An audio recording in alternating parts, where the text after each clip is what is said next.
When I was told I was getting the Suzuki Vitara to review, I thought to myself, oh, another compact crossover to add to the market. But when I actually saw the one I was getting, can I tell you, you're not going to find any crossover that looks this good in this price range. Trust me.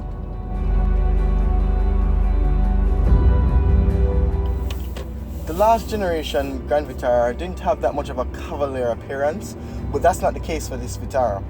Now, if I was supposed to receive $500,000 every time somebody came up to me and thought I was driving a Range Rover, I could possibly buy this car right now.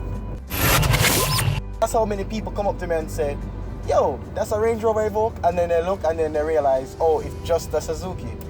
But is it really just a Suzuki? And then again, they aren't really stealing Range Rover's style, because Suzuki, previous generation Grand Vitaras, always had the clamshell bonnet. But it's just the light design and the addition of the clamshell bonnet that lets it look that much like a Range Rover Evoque, or even a Range Rover Vogue for that sake. Because I'm going to show you right now, I'm going to show you the side of a Range Rover and I'm going to show you the side of this Vitara, and tell me what you think. They look alike, side profile, they look alike.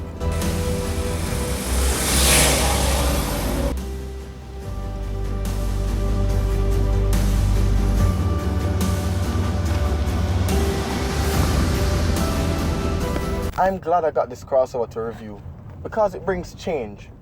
Most crossovers come with the same features. All of them come with Bluetooth, all of them come with steering controls, climate control, cruise control. All of these features are old.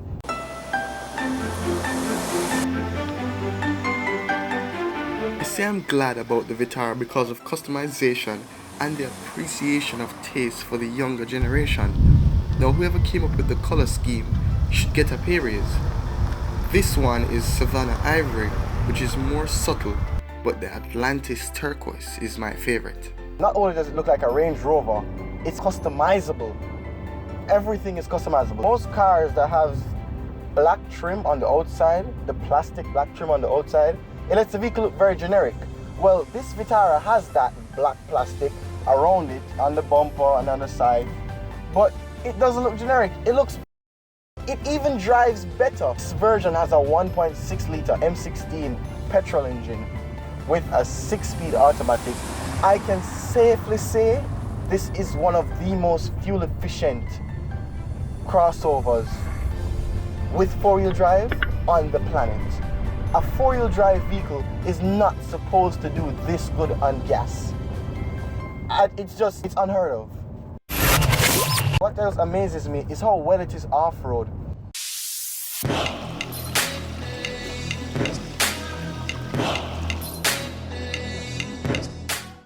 Now there are 4 modes in this car: Auto, Sport, Snow, and Lock. Auto is basically for maximum fuel efficiency, so you can cover all your ground and not use that much gas. This car is excellent on gas. Sport, which puts you in full 4-wheel drive. The 4-wheel drive system on this car is all grip. That all grip badge on the dash and on the boot isn't for show. It's actually for Suzuki's new and redone 4-wheel drive system. But then if you want full-time 4-wheel drive, you just switch to Sport or Snow. And Sport now just improves throttle response. It just improves the overall performance of the vehicle. You can feel it. Now, of course, if you put it in Sport, don't expect to get the fuel economy you would if you had it in Auto, of course. But Sport is just for fun. It's self-explanatory. Sport. Now, Snow, which we don't have, is not necessarily useless, because Snow also describes something that's wet. So Snow is really for wet surfaces, anything that's slippery. Then you have Lock. Lock now is for extraction. So if you're in like a very rough situation, mud, snow, which we don't have again, and sand, you use Lock to get out of them. Lock is extraction mode. And that's the 4 modes for Suzuki's all-grip 4-wheel drive.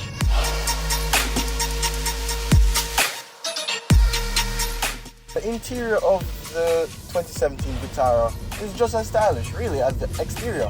Although I would say that Suzuki really nailed the exterior, the interior is a lot more refined.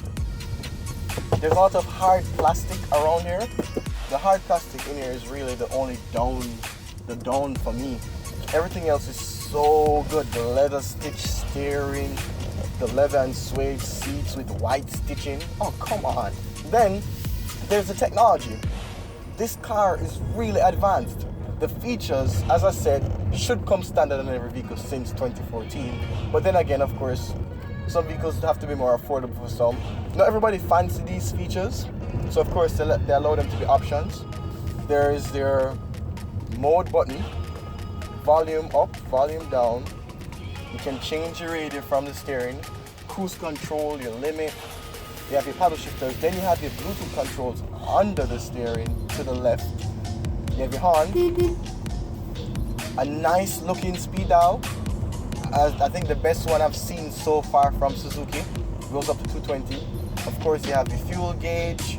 Then in the center, you have a small screen that shows you what drive, what gear you're in, the time, the temperature, and the kilometers of the car, which right now is 586 kilometers. This is a brand new car. Then you have your rear view mirror, which I love because the rear view mirror is not just a rear view mirror. If you look closely in the interior, you realize there's no real screen for the infotainment system, but this car has a backup camera. And you're probably wondering, how does this car have a backup camera? Well, your backup camera is in your rear view mirror. Usually people who have backup cameras, they look down into the center console to get the judgment. But really, if it's in the rear view mirror, you can actually look at it while looking through the back glass at the same time and keep your head up to look through both side mirrors. So it's actually an improvement in terms of safety. You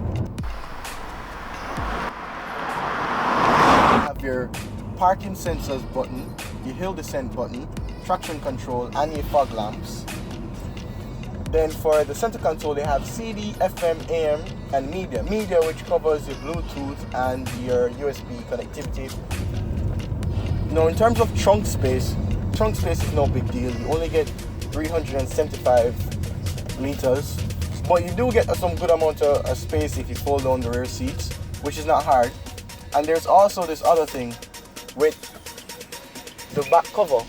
With the back cover, you can actually there's an artificial floor in the trunk that you can lift up and put the back cover under it, which I just think is really good, because usually in those cases when you have a vehicle and the cover comes off, you either throw it in the house or something, you misplace it because there's no actual storage for it. So in a nutshell, the Vitara is just a vehicle for everyone. It's an all-rounder, and it would be a good option for any person in the need of a reliable, good-looking crossover. I would love to thank Stewart's Auto Sales, and if you're interested in a Vitara, visit the Suzuki Jamaica showroom at 49.5 South Camp Road. And remember to subscribe, like, and share this video. Thanks for watching. Subscribe to Auto Effect.